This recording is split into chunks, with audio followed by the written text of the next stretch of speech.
See it, I see it, I see it. Right here, about 2.5 feet in front of me. Just go for it. Got it!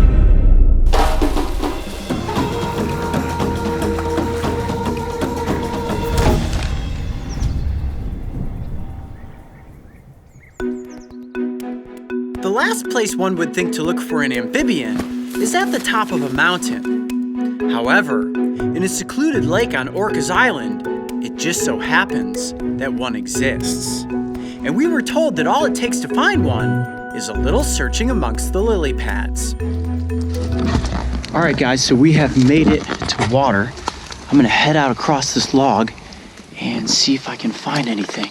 Check this out. It's a mountain lake. Whoa.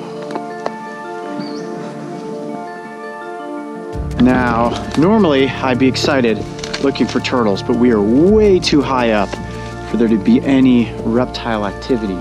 But I'm told there's a chance we could come across rough skinned newts. So I'm gonna start searching and hopefully we can come across one of these elusive little amphibians.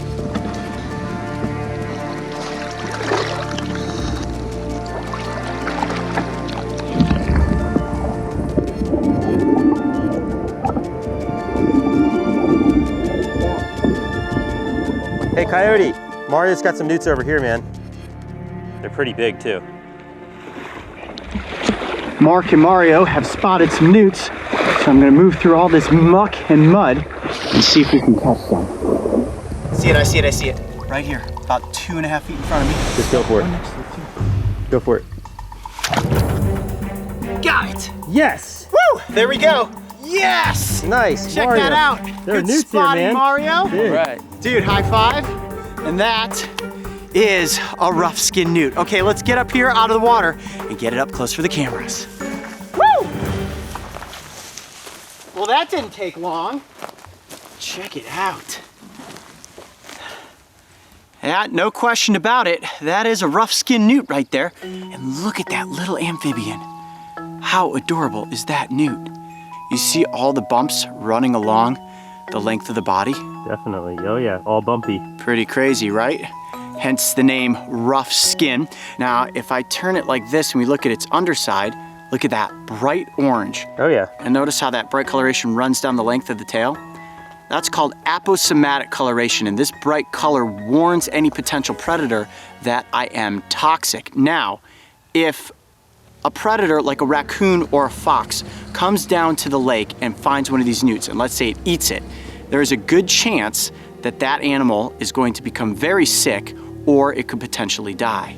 Now, are these, I heard these are one of the most toxic amphibians in the United States. It is one of the most toxic amphibians. However, I'm in no danger right now because the toxin, which can be secreted through the skin, is not harmful unless you actually ingest it. So as long as I don't eat this newt, I'm going to be just fine. And look at that, it is on the move. It's saying right now, okay, just want to get back into the water so I can start hunting for the evening. And what they feast on are small invertebrates, any sort of larva, little water bug, or even something like maybe even a small fish would be fair game. That is one adorable little amphibian.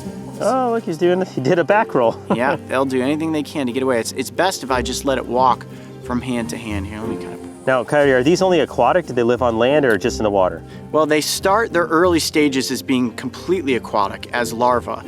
And then as they get older, like this is an adult, they can obviously go onto land. They're semi-terrestrial, but they spend a majority of their time in water. That's where they breed, that's where they hunt. And like most amphibian species, they do need to stay moist, but because this is a newt, its skin can dry out without it having any sort of real negative effect to the animal. In fact, they can travel for miles overland, moving from body of water to body of water. Now, I've noticed because we've filmed with salamanders and newts, newts seem to be a little more lumbery. They don't move as fast. Why is that? No, they don't. You know, they're faster in the water than they are on land. And as you can see, they do not have webbed feet.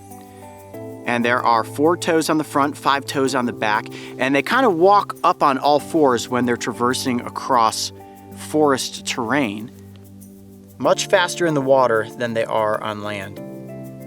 And pretty well camouflaged too. I mean, if you didn't know what you were looking for, mixed in with pine cones and sticks and pine needles, that creature is almost completely invisible to the human eye. All right, let's bring you back up here. Neat little guy. And look at those eyes, big buggy eyes. Looks like the eyes of a toad. And I love that about most amphibian species, how they have those big eyes that sit up on top of their skulls. Now look at the tail. This is a great opportunity for us to see how long and flat it is. That's like a rudder. And when I went to catch this newt, it took off so quickly. It was just a burst of power from its tail that jetted it forward, and I just barely was able to grab a hold of it and get it out of the water. A lot faster than I thought it was gonna be. That is one speedy little amphibian. Well, how cool is this? Exploring around a mountain lake, and we managed to come across one of the most common amphibians in the state of Washington, the rough-skinned newt. I'm Coyote Peterson. Be brave. Stay wild. We'll see you on the next location. If you thought getting up close with the rough-skinned newt was fascinating, make sure to go back and watch the episode where we got several species of salamanders in front of the cameras. And don't forget, subscribe so you can join me and the crew on our next location.